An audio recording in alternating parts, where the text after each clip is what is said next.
کرزي اتمر او صالح د امر بالمعروف وزیر خبرو ته غبرګون ښودلی.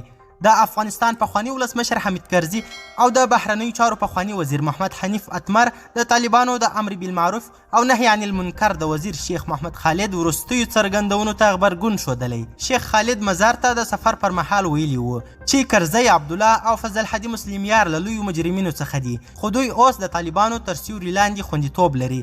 نوموړي دا هم ویلي وو چې طالبان به له مخکینیو چارواکو او سیاستوالو پوښتنه کوي چې دومره شتمني یې له کومه کړې ده.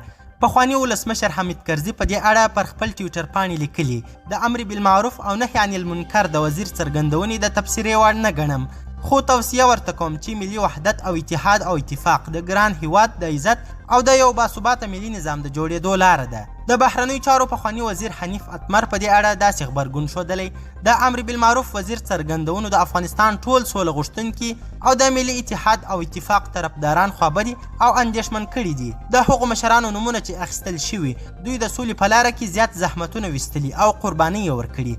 داسې څرګندونې د وطن په خیر نه دي او باید ترې ډډه وشي.